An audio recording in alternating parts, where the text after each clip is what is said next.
Okay, just gonna make a quick video on my fishing stuff. These are my crankbait box, right there. And those are my big spoons I use for northern pikes and striped bass. Every now and then we'll hit that. So those are northern pike spoons. And the rest here are just crankbaits that I use for largemouth and smallmouth bass. This has got me some nice pickerel, or ghost minnow, from Rapala, my favorite crankbait company. Another Rapala crankbait, joint tube perch color. That one's caught me many fish in the past year. And other crankbaits like this crayfish pattern. My brother caught a 6-pound bass off that. And yeah, those are my crankbaits. I don't have a lot of crankbaits right now, but I'm hoping to get some better ones. And we make a huge jump to my top water, and I have more than triple the amount of lures in this box than in the crankbait box. So yeah, and I'm not going to go through them all. So these are all my pop bars. These are top water baits. Of course, all these in here are top water because I love top water fishing. It's my favorite in the entire world because I just think it's so fun to watch a fish attack a lure. It's just really, I don't know what that word's called. It's exhilarating to watch it. Some saltwater poppers. This is for bluefish. Sputter buzzbait. Some tiny torpedoes. Hidden Zara spooks. A spinner prop bait. I don't know what the name of that is. And the monster jitterbug.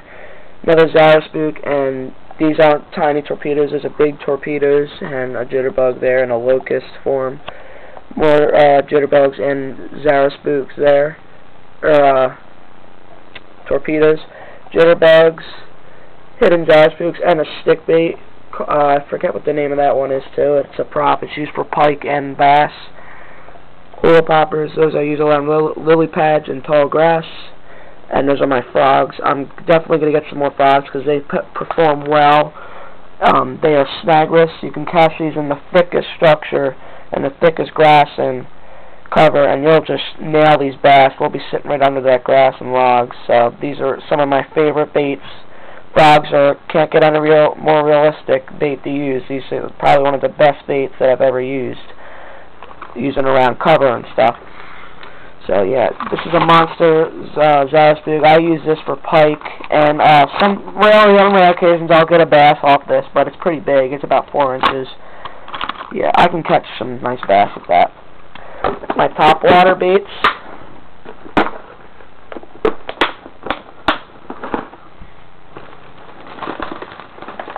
I have some more top water here.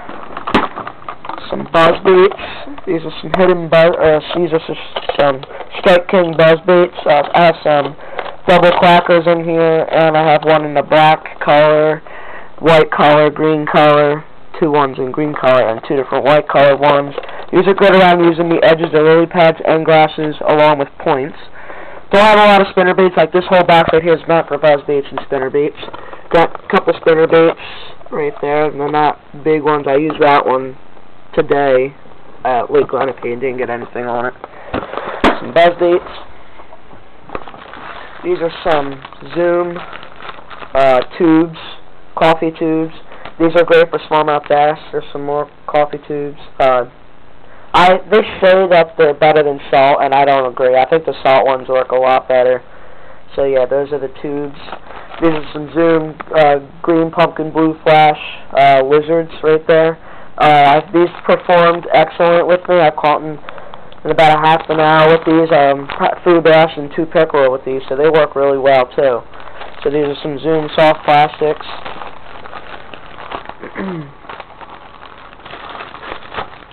This is my other plastic box. All these are rubber worms. I also got some horny toads. These work really good. These are top water baits. You work these around structure like grass and lily pads, logs. So these are good to use too. I have it rigged upside down because I think it's more realistic for the bass to see the top of the frog, because even though they see the belly in the water, I still think it's more realistic for them to see the top of the frog facing this and the bottom facing the top, because it's more realistic, I think. So those are the horny toads. Some crayfish pattern crankbaits, some rubber worms, range-tail toad, flipping jigs. I use those around logs and deeper cover, such as thicker branches and rocks. Some more, those are just a lot of different colors of rubber worms I use on like a soft jig head or rigged Texas style. Those are my plastics. Moving on to spinner baits. So yeah, these are some spinner baits I've collected. I lost a box the same size, more little spinner baits in here last spring, like I had it up the closest shore and the tide took it. So yeah, that was my fault. This is a spinner bait I just found lying in the water at a fishing spot, you know. I've gotten really lucky lately. I've only fished about, 10 times this year, and I've found 2 of really good lures fishing, and those are the 2 right there. That's another buzz bait. And yeah, buzz baits work around top water cover. And I'm telling you right now, the best spoon I've ever used is the Crocodile. Another spoon that I have to agree that works really well too is the casting spoon. They have a diamond shape to them, but other than the casting spoon, the Crocodile spoon has performed extremely well. They work for both salt and fresh water. I've caught trout, anything from trout, pickerel, bass, and bluefish, and herring on these. They work extremely well. I really highly recommend using these if you're going for fish that like reflection. These are some pike spoons right here.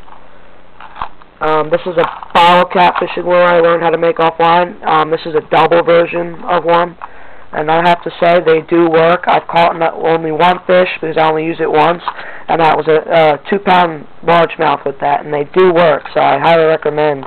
If you have the money, they're only like 5 cents, and it doesn't cost any money at all to get these beer caps, so you can like find them yourself and make them. This is a another spinner bait. I just used that today, so it's like tails all screwed up because it's wet.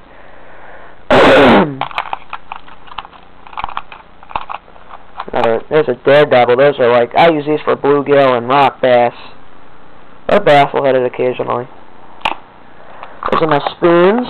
Now that's pretty much it for the lure side, but I do have like a whole bunch of extra rigs for flounder, for kingfish, and other crappie rigs and all that, but I don't feel like getting into that stuff. I just have so much stuff, so I only got 3 minutes left to make this video. So, this is my 3-foot long cast net. Its diameter is 3 feet, so there's my cast net. Catches 90% of the time I'm catching my bait with this. So, yeah, that's my cast net. Catch some bluegill and baby fish in there.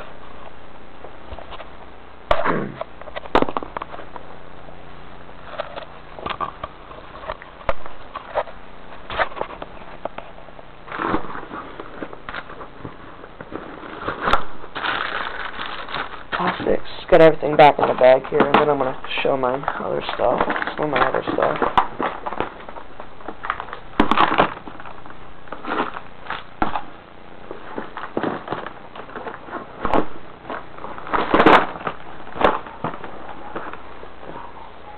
Okay, I'm going to show you guys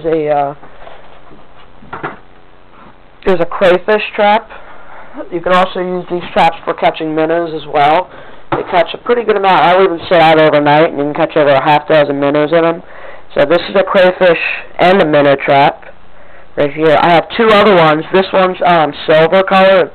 It's a silver gray color. I have 2 other ones that are in black color. You can pick these up for about $8 at Dick's or at any local tackle store. That's where I find them.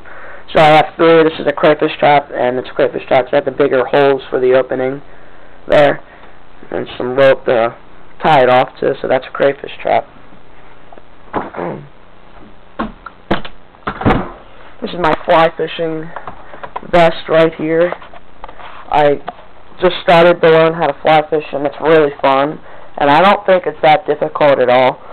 So here's some flies I have. I have over 300 flies easily. There's some right there.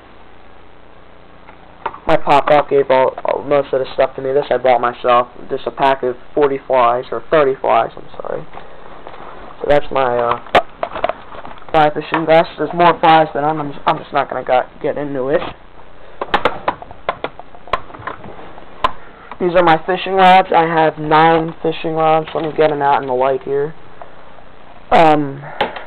This is the one that professionals use. It's called a baitcaster. Not many people know how to use these. They're very difficult to use. But for me, they're not difficult because I know how to use them. You know, basically what I do is just flip this bail button down here, and then you reel this. And hold your thumb for pressure so that it doesn't backlash on you. You got to adjust it with this twist thing right here.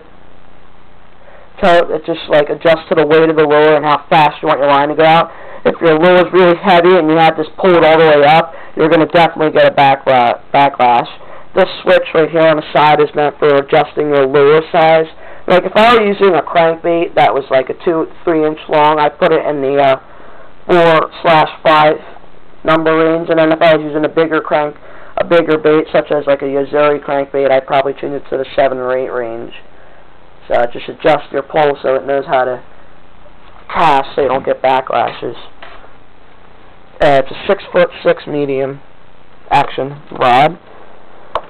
And the rest of the poles I have 2 fly fishing poles and 2 2 fly fishing poles, and the rest are all spinning reels. And I'm going to show one of my favorite spinning reels. I'm going to show you right now. It performed the other day. I went fishing.